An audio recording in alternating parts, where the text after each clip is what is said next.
El tema de esta noche se llama el orden dentro de la iglesia y justamente voy a empezar con 1 de Corintios, capítulo 14, ya entramos al capítulo 14 de 1 de Corintios, pero en esta ocasión específicamente vamos a tratar el versículo 40, ¿ok? Versículo 40. ¿Ya? Y dice de la siguiente manera: pero hágase todo decentemente y con orden. Vuelvo a repetir: pero hágase todo decentemente y con orden, ¿no? 40. 14:40. 14:40 es el último versículo del capítulo 14. Sí, estoy empezando por el final. No estoy empezando como comúnmente doy inicio, ¿no? Por una razón, ¿no? Y ahorita lo voy a empezar a detallar, ¿no? Quiero tratar algunos puntos en este capítulo para que cada uno de ustedes, incluso cuando se vayan a sus casitas, puedan interpretar este versículo, ¿no? Y bueno, básicamente en esta porción, ¿no? Si entramos de lleno en esta porción del texto, el apóstol Pablo busca corregir las malas prácticas de los corintios, ¿ya? Entonces, acordémonos, los corintios tenían lo que se llaman malas prácticas.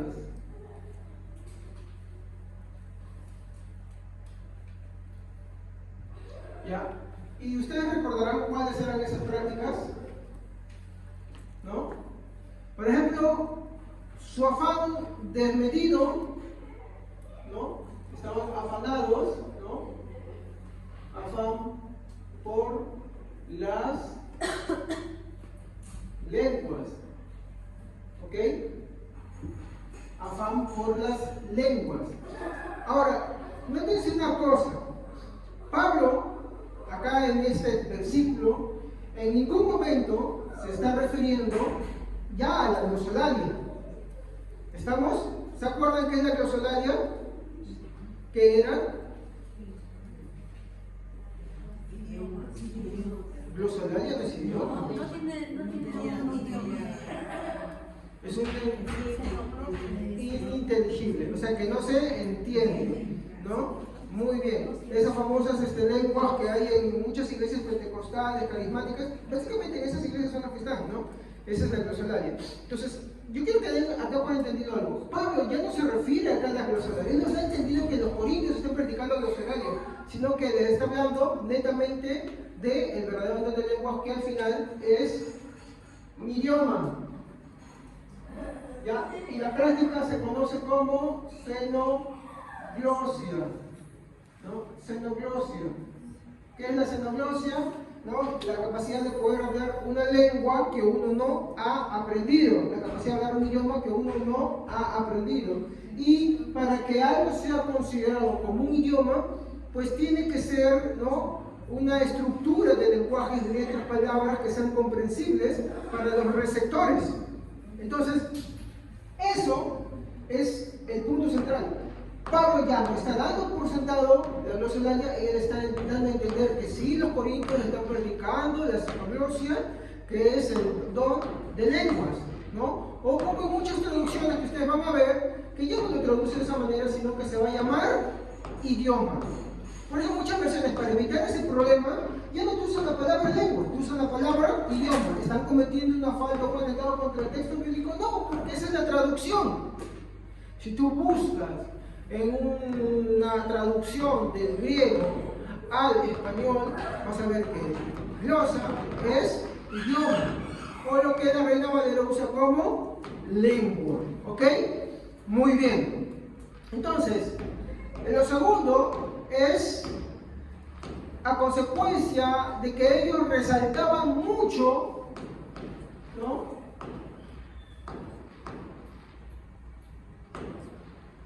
el don de lenguas,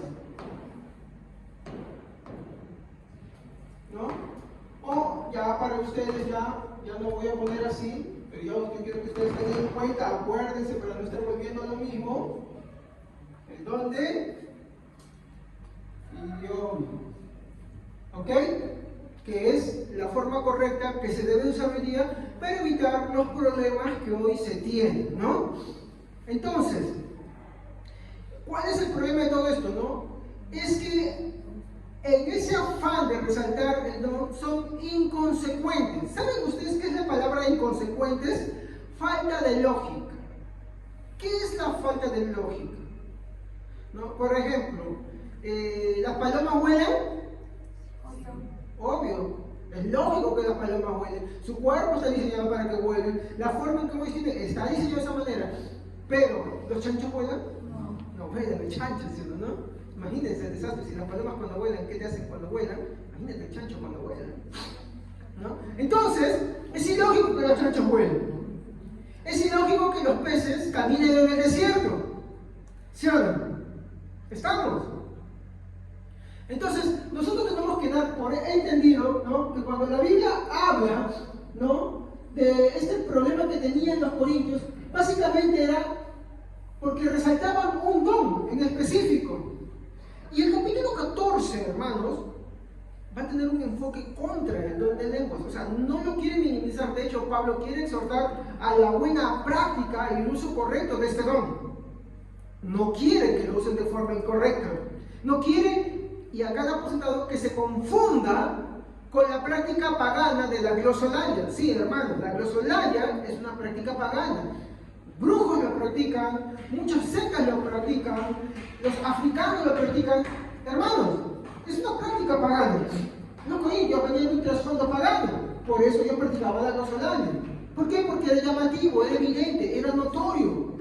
La gente se afortunaba para ver qué es lo que pasaba, pero la gente era edificada, la gente comprendía. No, la glosolalia tenía un sentido, ¿no?, que no era edificante. En cambio, el don de Dios de hacer la glosia sí. ¿Por qué? Porque había quien escuchaba, quien entendía. Pablo quiere motivar su buena práctica. Recuerden que acá hay unos pequeños detalles. Corinto no es la misma realidad que nosotros vivíamos. Por ejemplo, nosotros sabemos cómo vive el entorno del Cusco. ¿Qué es el Cusco? Es un centro turístico, ¿sí o no? Muchas personas de muchas partes del mundo van al Cusco, ¿sí o no? Originalmente los que están en el Cusco saben muchos idiomas sin necesidad de estudiarlos, lo hacen por la vivencia y la práctica, ¿sí o no? Y lo aprenden, ¿no? Otros aprenden y lo estudian. Muy bien. Es una realidad muy diferente a la nuestra. Acá uno con la justa sabe hablar el idioma y no lo habla bien, lo habla muchas veces muy mal. ¿Sí o no? Entonces, no son las mismas condiciones. Eso quiero que lo entiendan. Las condiciones que eran los corintios, ellos la entendían muy bien porque la vivían, nosotros no. Corintios era una ciudad portuaria, era, por así decirlo, un gran centro turístico. ¿Por qué? Porque había ahí templos de muchos dioses. El dios de Apolo, el de Afrodita, una concentración increíble. Entonces, hay que entender cómo es que dentro de las culturas paganas, la glosolalia, la práctica de la glosolalia, las palabras ininteligibles, eran muy vistas, eran muy llamativas, pero nadie les entendía. Pero ellos sabían que era la forma en cómo esas personas supuestamente estaban comunicándose con las entidades o sus deidades que ellos tenían en ese momento. ¿Ok? El problema era cuando se convertían al cristianismo y esta práctica empezaba a asimilarse dentro de la iglesia. Y empezaba a querer mezclarse con el verdadero don de lenguas o el verdadero don de idiomas. Entonces, esta práctica de querer resaltar el don de idioma, mi hermano, era, llamemos el verdadero ahora sí, inconsecuente, falta de lógica. ¿Por qué? Porque se exaltaba como que si fuera lo más llamativo, lo más importante, lo más grande. Y es acá donde yo quiero hacer unas reflexiones. Existe dentro de los grupos cristianos este afán desmedido por las lenguas, ¿no? Y lo triste de todo esto, mi hermano, es que no entienden la motivación correcta. ¿Cuál era el motivo correcto por el cual en Pentecostés las personas que estaban reunidas ahí hablaban lenguas? ¿Qué dijeron los foráneos que estaban ahí, los peregrinos que estaban ahí? ¿Qué dijeron de los que hablaban en idiomas? Correcto. Podemos decir que es un protoevangelio, en sí no te está impartiendo doctrina, pero habla de las maravillas, de las bondades de Dios. Eso es lo que estaban hablando en Pentecostés. Había gente que entendía. Las palabras que ellos hablaban eran palabras existentes, por eso eran idiomas. ¿Y la motivación cuál era? Jesús, ¿qué les dijo a sus discípulos que hicieran cuando se estaban yendo, cuando le estaban partiendo? No. Les dijo algo. Quédense en Jerusalén, ¿no? Hasta que venga la promesa del Espíritu Santo y Consolador, al cual Dios enviará. Y ahí vemos la motivación. Y me seréis testigos hasta lo último de la tierra. ¿Cuál es esa motivación? Es el amor de Dios. ¿Cuál es la mayor motivación para predicar? Querer demostrar, miren cómo yo hablo bien, miren cuánto sé, miren cuánto conozco, o el amor que Dios ha derramado en nuestra vida ahora es expresado a todos los que nos rodean, de tal manera que Jesús dijo: amen a sus enemigos, oren por los que ultrajan, ¿no? Hagan el bien a quien nos persigue. ¿Se acuerdan? ¿Cuál es la motivación ahí? El amor.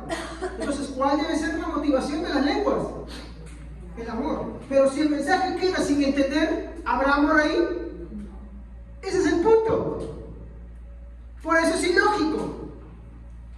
Por eso es inconsecuente. Entonces, la reflexión es que es verdad, existe hoy en día y están tan afanados, ¿no? Hay grupos, yo recuerdo cuando empecé el cristianismo, mi preocupación era: tengo que hablar en lenguas, y hablar en lenguas, sí, ¿ya? Pero hay tanto ese afán, ¿no? Y son por varias razones. Una de las tantas es la presión, ¿no? Y uno quiere hablar en lenguas, y uno está con eso, y mi hermano está tan afanado, y si no lo hace, está triste, está como una subclase, y no entiende cuál es la motivación atrás de todo esto. ¿Me dejo entender? Las personas que están afanadas por el hablar en lenguas no entienden la motivación, no comprenden cuál es la motivación del Señor. Segundo, está sobre esta reflexión, muchos dan por entendido que si hablan en lenguas son más santificados, ¿no? Esto mismo se encuentra como consecuencia, ¿no?, de una sobreexaltación desmedida del don de lenguas. Vamos a ver un ejemplo, ¿no? Hay una falsa doctrina, porque es falsa doctrina, de la señal en hablar en lenguas, ¿no?, como evidencia del motivo del Espíritu Santo. Usted habrá escuchado eso alguna vez, ¿no? Que la evidencia de haber sido lleno del Espíritu Santo, de haber sido bautizado en el Espíritu Santo, es que tú vas a hablar en lenguas. Entonces, todo aquel que ha sido bautizado en lenguas, no, pero todo aquel que se bautizó en el Espíritu Santo habla en lenguas. Pero ¿qué dice la Biblia, no? En 1 Corintios 12, hablan todos en lenguas, son todos profetas, son todos maestros, son todos apóstoles, son todos obradores de sanidades. ¿Lo dice?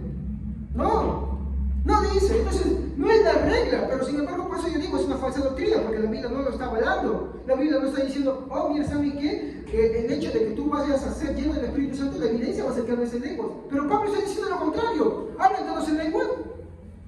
No hablan todos en lenguas. Entonces, es lo que tenemos que ver acá. No se está contradiciendo. Entonces, esto se ha ido metiendo tanto en muchas iglesias del corte pentecostal. Yo no estoy diciendo, mi hermano, que con esto ellos no sean de Dios. Muchos hermanos son sinceros, ¿no? Muchos hermanos anhelan y aman de Dios, pero lo cierto es que la enseñanza no es correcta. ¿Por qué? Porque la Biblia no da por sentado de que la evidencia sea eso, sea hablar en lenguas, no da por sentado. De hecho, muchos casos vamos a ver en el Nuevo Testamento que fueron llenos del Espíritu Santo y no hablaron en ninguna lengua. Entonces, estas son las dos reflexiones que quiero dar, ¿no? Otros entienden, y también de repente esa sobrepresión que se tiene para hablar en lenguas, de que cuando ellos hablan en lenguas se sienten más santificados. Y preguntémonos otra vez ahora sobre lo lógico. ¿La Biblia da razones para dar a entender de que cuando uno habla en lenguas está siendo santificado? No. Por el contrario, ¿qué dice la Biblia que es lo que santifica? verdad, por el lavamiento del agua de la palabra de Dios. Eso es lo que la Biblia habla sobre la santificación. La santificación no viene como consecuencia de hablar en lenguas, hermanos. Entonces, por eso entendemos claramente que esto no es una enseñanza correcta. ¿Estamos? No es una enseñanza correcta. Muchos hermanos piensan que cuando van a la iglesia y hablan en lenguas, entonces esa es una señal de que están siendo santificados. Y no es verdad. Mi hermano, la evidencia de la llenura del Espíritu Santo, la evidencia, mi hermano, de que cada uno se va llenando cada día más del Espíritu Santo, mi hermano, es que mi hermano empieza a obedecer las Santas Escrituras. Empieza a escuchar, mi hermano, y a hacer caso de la palabra de Dios. Cada vez, mi hermano, su vida va siendo transformada. Cada vez, mi hermano, si antes hacía lo malo, ya no lo hace. Si antes mentía, ya no miente. Si antes estafaba, ya no estafa. Si antes era, mi hermano, calumniador, ya no es calumniador. Se sujeta, obedece, honra. ¿Me entiende? Esas cosas. Ama. Es bondadoso, es benigno. Entonces, esas van a ser las evidencias que va a mostrarnos la Biblia sobre la llenura del Espíritu Santo. No hay de hablar en lenguas. No, de hecho, no vamos a encontrar un versículo que diga, no, hermanos, hablen en lenguas, porque de esa manera ustedes evidenciarían que están siendo santificados. No hay. La Biblia no le da esa atribución a las lenguas. Sin embargo, ¿a qué le da esa atribución? A la palabra de Dios. ¿Ok? Muy bien. Entonces, vamos a ver acá algunas bases de interpretación.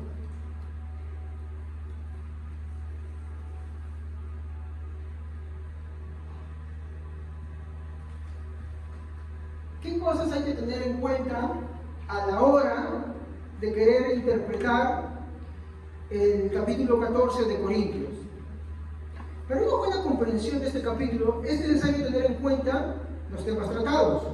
¿Qué temas ya tratamos? Mire, de hecho tendremos que tomar todos los otros 13 capítulos tomados, pero solamente vamos a tomar 2, pero si usted quiere ampliarlo, perfecto, no hay ningún problema.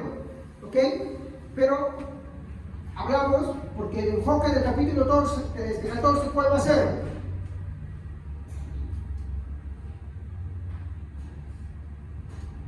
Este va a ser el enfoque.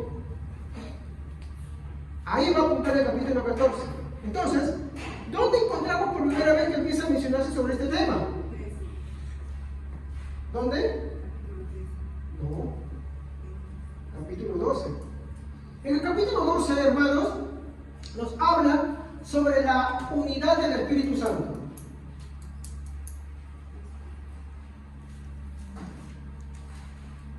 ¿Estamos correctos?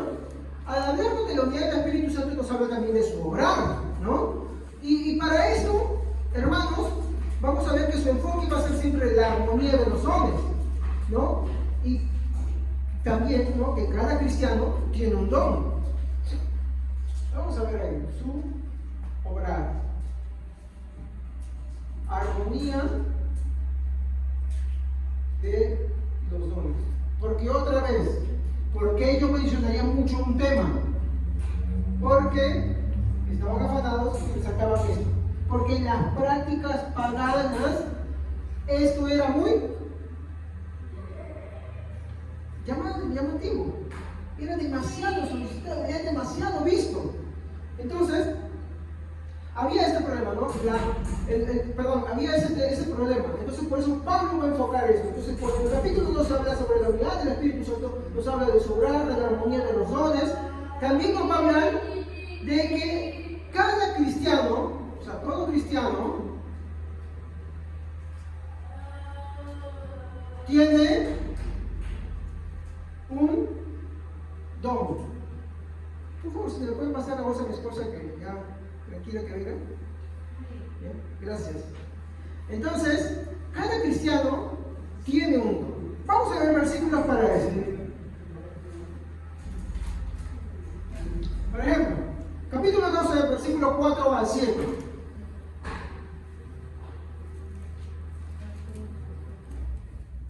Amén.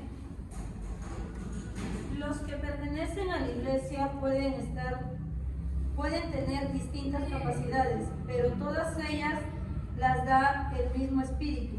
Se puede servir al Señor Jesús de distintas maneras, pero todos sirven al mismo Señor. Se pueden realizar distintas actividades, pero es el mismo Dios quien da a cada uno la habilidad de hacerlo. Dios nos enseña que cuando el Espíritu Santo nos da alguna capacidad especial, lo hace para que procuremos el bien de los demás. ¿Se dan cuenta? ¿No? Estamos viendo ahí, ¿no? Un favor, por favor, díganle que apague todas las luces ahorita. ¿Ya? ¿Qué vemos acá? Que el versículo que nos está enseñando, ¿no? De que, uno, hay una armonía. Y otro, que quiero que noten ustedes bastante. ¿Quién es el que reparte? Es el Espíritu Santo. Entonces, podríamos decir que es correcta esta teoría que hay por ahí, o esta creencia de que vienen y te oran para que tú recibas dones de Dios. No. Pero quien reparte es el Espíritu Santo. Muy bien. Ahora, el que ora en todos es el mismo Señor, dice la Biblia. Ahora, ante tanta diversidad, dice, a cada un continente, pero a cada uno, ¿qué dice? Le da el Espíritu. A cada uno le es dado, ¿qué cosa? Ya. Y uno puede decir, no, pero esto es otra cosa. Si ustedes leen el versículo 8, ¿qué dice el versículo 8? Porque este es dada por el Espíritu palabra de sabiduría. Ya, hasta ahí nomás. ¿A qué se estaba refiriendo el versículo 7? Se da de distintas maneras a los personas. De los dones. Los dones. ¿Y qué dice el versículo 7? ¿Que a unos o a todos los cristianos? A uno, a cada uno. A cada uno. O sea, no existe un cristiano de verdad que no tenga por lo menos un don. Entonces, esto de que, no, mira, sabes que tú tienes que orar para que el Señor te dé dones y esto, pero que te... Está mal. Una cosa es anhelar que Dios te dé más dones. Pero de que Dios, desde que el momento que tú eres cristiano no te haya dado un don, Dios te lo va a dar. ¿Me entiendes? Ahora, sobre la base de eso también te va a llamar la atención a ti. Sobre la base de eso. Pero a cada uno nos es dada la manifestación de un don. ¿Para qué? Para beneficio de la iglesia. ¿Se dan cuenta? A ver, ¿qué más? Versículos 12 y 13.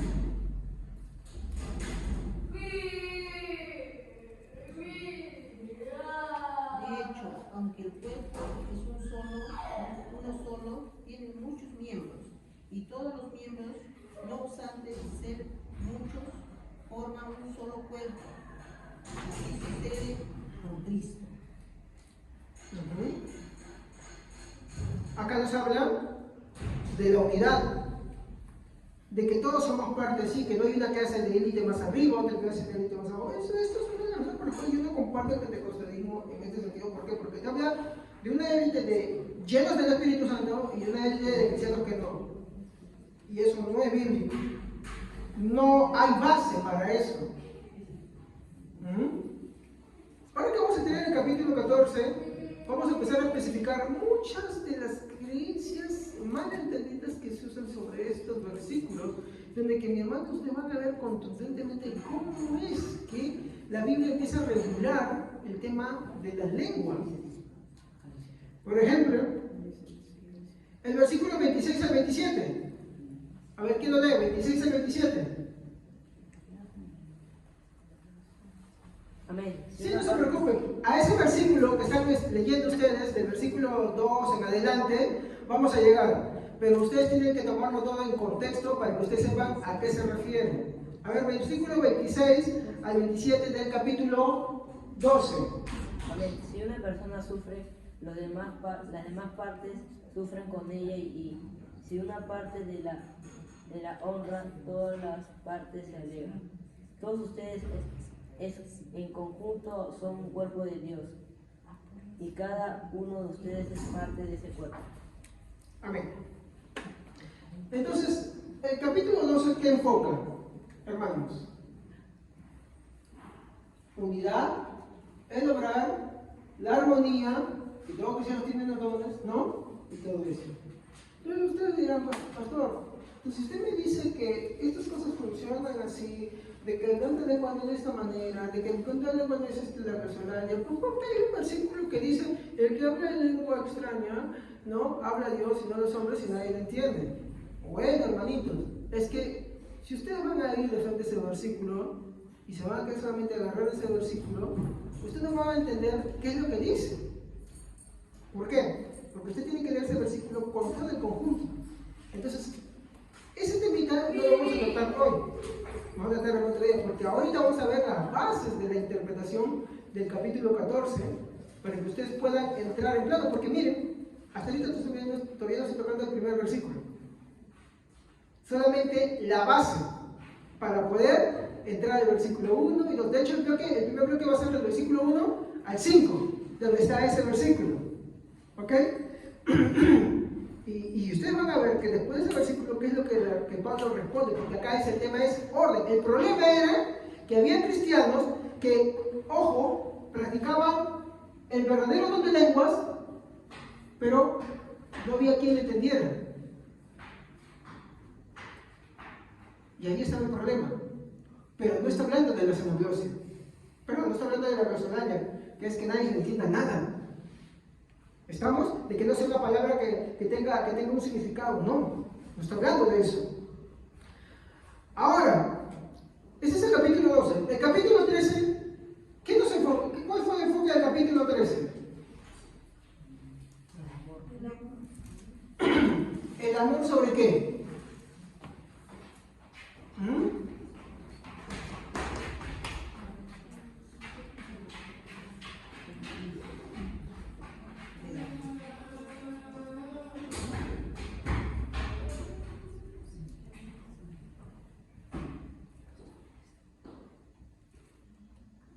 La supremacía del amor sobre los dones.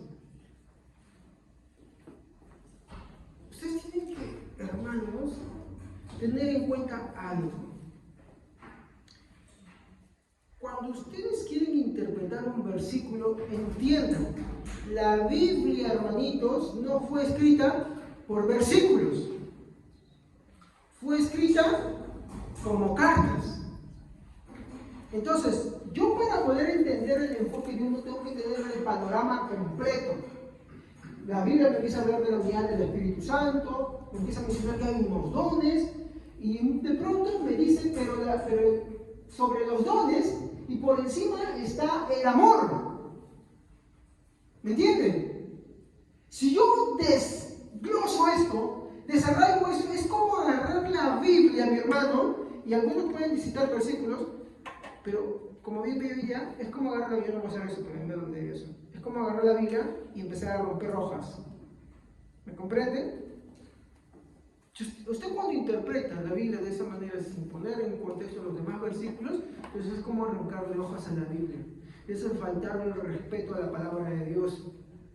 Entonces, vean la forma en cómo va avanzando. Hay la unidad, hay la armonía, todo el cristiano tiene un don. Ahora el capítulo 3 habla de la supremacía del amor sobre todos los dones. Yo no puedo decir que hay algún don que está igualándose o por encima del amor. O dice la Biblia eso. No dice la Biblia eso. El amor es superior a todos ellos. El amor permanece.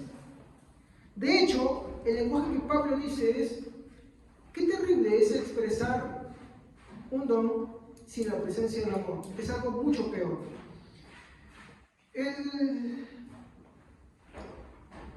Miren ustedes, versículo 1 al 3. Vamos a agarrar a estos dos señores. Lengua y profecía. A ver quién lo puede leer. Están en el capítulo 3, en el versículo 1 al 3. Amén. Cada vez que uno quiere tomar un enfoque, cada vez que uno quiere tomar un enfoque por la lengua, la profecía, no pastor que yo creo en la lengua, no pastor que yo creo en esto, leas esto primerito. Antes de empezar su interpretación, leas esto. ¿Qué dice? Amén. Si yo puedo hablar varios idiomas humanos e incluso idiomas de ángeles, pero no tengo amor, soy como un metal que resuena o una campanilla que repica. Yo puedo tener el don de profetizar y conocer todos los secretos de Dios. También puedo tener todo el conocimiento y tener una fe que mueva montañas. Pero si no tengo amor, no soy nada. Puedo entregar todo lo que tengo para ayudar a los demás, hasta ofrecer mi cuerpo para que lo quemen. Pero si no tengo amor, eso no me sirve de nada. Un hermano una vez me hizo un comentario en una reunión que era muy acertado. Y es esto. Y yo lo voy a extender un poco más. Hizo el comentario sobre términos de la profecía. Creo que te más de acá. Ya, disculpe. Yo puedo hablar, voy a ponerlo correctamente, el verdadero don de lenguas, que es mi idioma. Descarto la glosolalia, descarto el rango, saca la bazooka y todo eso. Hablo del verdadero don de lenguas. ¿Estamos? Imagínense que yo viera el verdadero don de lenguas. No la glosolalia, no en la lengua pagana, no en la imitación pagana, sino del verdadero. Y que hablase con todo el entendimiento de Dios. Sus santas escrituras le tienen una aplicación correcta. Y ahí está lo que un hermano me comentó que estaba muy bueno. Pero si yo no tengo amor, esto es perverso. Así yo hablar el verdadero idioma que dice que es como una cacofonía, es un sonido horrible. Dios no soporta eso. Y aún así, si fuera un maestro que hablara y aplicara correctamente las palabras de Dios, no tengo nada. ¿Se dan cuenta? Pablo no está usando las imitaciones burdas que hace este mundo. Él está hablando, dice, si yo tuviera el verdadero don, el verdadero don de idiomas, tuviera la verdadera capacidad de aplicar la palabra de Dios, pero no tengo amor, en ese contexto usted tiene que empezar a aplicar lo demás. ¿Se dan cuenta? Cuando yo entiendo esto, es que verdaderamente uno puede aplicar el verdadero don de idiomas, la verdadera profecía. Pero si no hay amor, por eso Jesús decía en el sermón del monte, ¿no? Y en aquel día muchos me dirán, Señor, Señor, en tu nombre hicimos esto, aquello y lo otro. Y Jesús le dirá, apartados de mí, hacedores del maldad. Nunca os conocí. De hecho, cuando hablamos del capítulo 2, hablábamos sobre el energema. El energema lo vamos a encontrar en este capítulo 14 de 1 de Corintios. Tercero, el capítulo en cuestión, el capítulo 14, ¿no? Añade algunos elementos que se encuentran al final en este versículo 40. Es por eso que empecé con el versículo 40, ¿no? Porque el versículo 40 va a dar las reglas para poder aplicar todo este capítulo 14. El versículo 40 de hecho pone un cierre total, Pablo pone ahí como para que quede indiscutible. Yo no puedo leer la Biblia y pues simplemente desechar esto. Tristemente este es un versículo muy desechado, ¿no? Este es un versículo muy odiado en grupos que promueven, ¿no?, el éxtasis, las glosolalia y cosas por el estilo. Habla del versículo 40. ¿Qué dice el versículo 40? Todo debe hacerse de una manera apropiada y con orden. Exacto. Entonces, el versículo en cuestión, ¿no? Versículo 14, va a hablarnos de unos principios de regulación. Y estos principios de regulación, como les dije, ya no van a ser para el falso o la imitación del don de lenguas que es la glosolalia, sino para el verdadero don de lenguas que es idiomas. ¿Estamos? Va a dar regulaciones.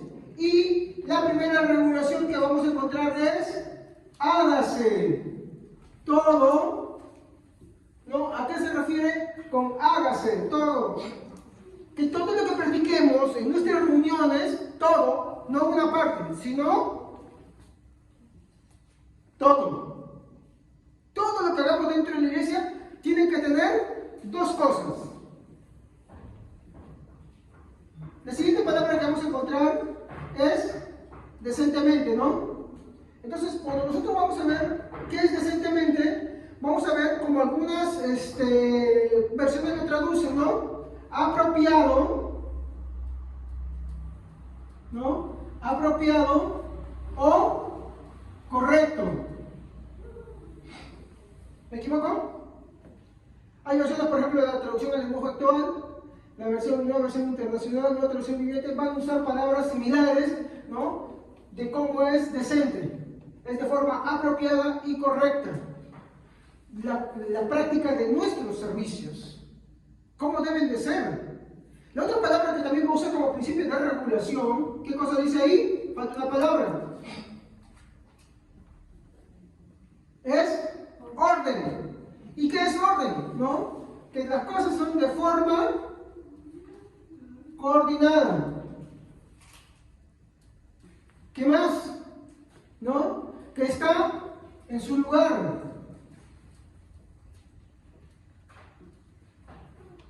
Y que sigue métodos y formas. Si ustedes han leído completo el capítulo 14, y esto es como un avance de lo que vamos a tratar en los próximos servicios, Pablo dice cómo debe ser la práctica del don de idiomas. Pablo dice cómo debe ser la práctica de las profecías. Y sobre todo dice que deben ser juzgadas y por turnos y con interpretación. Y va a dar muchas reglas. ¿Me equivoco? Pero cuando usted va, no sé si habrá tenido oportunidad, yo sí he ido, he estado y he participado de eso. Tú no ves hermanos por turno que hablan en lenguas. Tú ves que todo es uno querido, ¿sí o no? ¿Por qué? Disculpen la expresión, pero es así. Porque el hermano por acá está que salta como no sé qué cosa, el otro está dando vueltas y por ahí está hablando en lenguas, por ahí también, por ahí. Y eso yo no lo veo en el capítulo 14 de 1 de Corintios. ¿Me equivoco? ¿Sí? Yo no veo hermanos que estén diciendo están juzgando ahí. Eso no se le entiende nada. Como consecuencia, cállese, dice la Biblia. O sea, ¿y el que está profetizando? ¿Es bíblico lo que está hablando? Tú no ves eso. Y estas cositas, hermanos, son las que vamos a ir tocando a lo largo del capítulo 14 detalladamente. Los principios de regulación. Ahora, yo no quiero terminar esto sin antes tener algunas aplicaciones. ¿Ok? Primero, sea cual sea la versión de la Biblia que tengas hoy, dos verdades irrefutables que tenemos mi hermano, en las escrituras son estas. Una, que en el capítulo 12, versículo 7, que hemos tratado hoy día, afirma que cada uno, sin excepción alguna, tiene por lo menos un don del Espíritu Santo. El versículo 13 dice, todos hemos sido bautizados con su Santo Espíritu. De hecho, Romanos 8:9, ¿qué es lo que dice? Porque justamente los que creen en la práctica de la falsa doctrina de que la evidencia de haber sido bautizados con el Espíritu Santo es que tú hables en lenguas, obvian este versículo. Miren lo que dice el versículo 9 del capítulo 8 de Romanos. Mas vosotros no vivís según la carne, sino según el Espíritu, si es que el Espíritu de Dios mora en vosotros. Y si alguno no tiene el Espíritu de Cristo, no es de él. Es imposible ser cristiano si no tenemos el Espíritu de Cristo. ¿Qué es el Espíritu de Cristo? El Espíritu Santo. El famoso credo dice, ¿no? Y el Espíritu Santo procede del Padre y del Hijo. Hermanos, no podemos ser cristianos. Es imposible que seamos cristianos si no es por el Espíritu Santo. El versículo 13 especifica que todos hemos sido bautizados en el Espíritu Santo. Segundo punto, todas nuestras prácticas deben excluir lo que no se haga de forma correcta y ordenada, como dice la versión de la traducción al lenguaje actual y creo que también la nueva versión internacional. Entonces, hay que ser claros y hay que ser honestos. En el mundo cristiano, muchas ramas, no todas, aclaro, promueven el desorden y las malas prácticas. Por más que no les agrade, esto es verdad. La Biblia ordena explícitamente en el versículo 40 que todo debe hacerse, todo lo que se haga, no unas cosas, sino todo lo que se haga en la iglesia debe hacerse de forma, ¿no?, apropiada, correcta y ordenada. Nada puede hacerse en desorden, nada puede ser en caos, debe respetarse, ¿no?, las buenas prácticas dentro de la iglesia, porque a las cosas que vamos a la iglesia es para ser edificados. ¿Y cómo nos edificamos? Bueno, eso es lo que vamos a tratar, porque también el capítulo 14 habla de lo mismo. ¿Amén? Entonces, un solo favor, nadie le dé nada, hermano, por favor. Gracias. Entonces, esa es la segunda reflexión que quiero tener. Tercero, quiero hacerles esta pregunta. Hermanos, ¿cuál es el motor que nos impulsa a hacer las cosas de forma correcta y ordenada? Muy bien. Y esta es mi otra reflexión. ¿Puedo yo externamente, físicamente, de forma notoria, mostrar las verdaderas prácticas tanto de alguien que habla en idiomas o de un maestro, y todo esto inspirado por el Espíritu Santo, ¿no?, porque de él proviene, pero aún así carecer del amor? Sin embargo, ¿qué me dice el versículo 1 y 2? ¿Qué hay? A ver, lean ustedes. 13, 1 y 2. Amén. Si no tengo amor, de nada me sirve hablar todos los idiomas del mundo y hasta el idioma de los ángeles. Si no tengo amor, soy como un pedazo de metal ruidoso, soy como una campana desafinada. Si no tengo amor, de nada me sirve hablar de parte de Dios y conocer sus planes secretos. De nada me sirve que mi confianza en Dios me haga mover montañas. Hasta ahí nomás. ¿Se dan cuenta ustedes? Yo puedo mostrar las señales externas de las formas correctas, pero si yo no tengo amor, de nada me sirve. Entonces, ¿no?,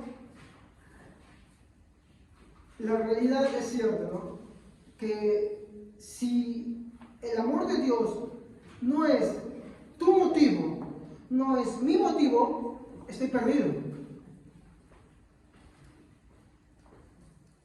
Ese es el problema de Corintios. El afán no era, era la motivación de los corintios, no era el amor. Ellos buscaban notoriedad, no era la motivación. Y tristemente, eso sucede así. Yo no voy a ser sincero.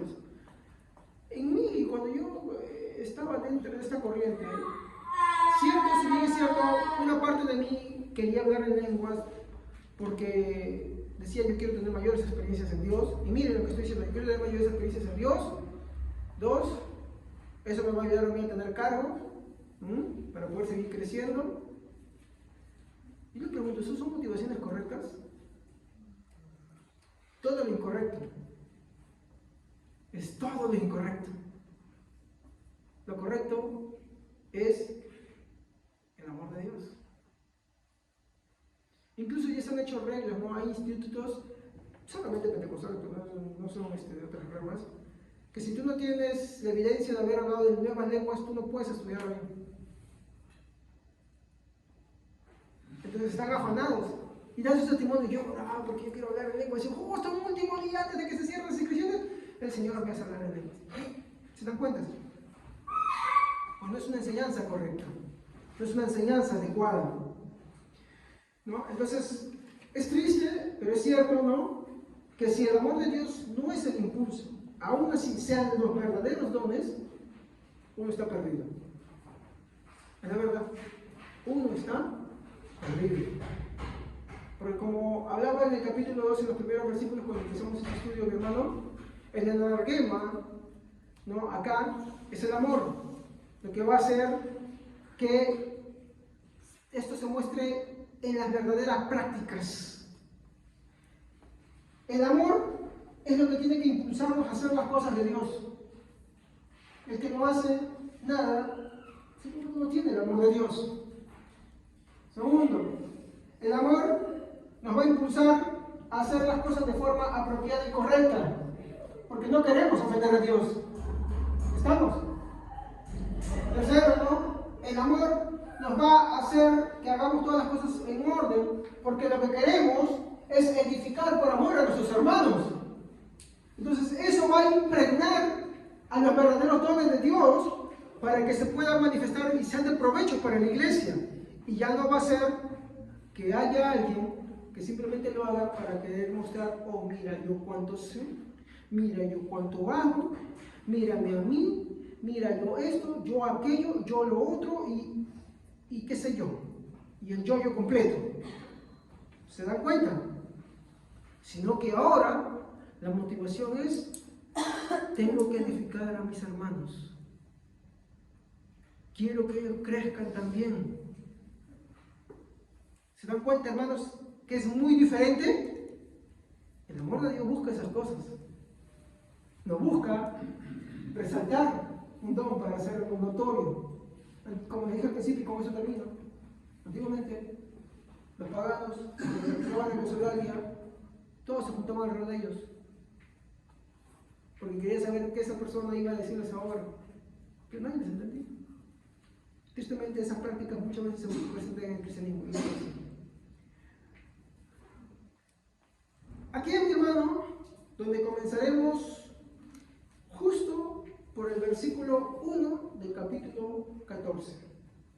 Versículo 1, lo leo nada más como un adelanto y lo empezaremos a tocar la próxima semana, si Dios quiere. Seguid el amor y procurad los dones espirituales, pero sobre todo que profeticéis. Si Dios quiere, continuamos la próxima semana. Amén, hermanos. Vamos a Padre, te damos gracias en esta noche por tu misericordia, por tu amor, por tu bondad. Señor, te pido perdón, Señor, por los veces que tu vida.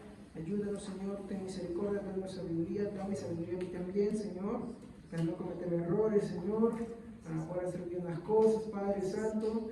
Lo ruego en el nombre de Jesús y que este mensaje se haya quedado en el corazón de cada uno de tus hijos, para el provecho de nosotros, para poder también tener bases para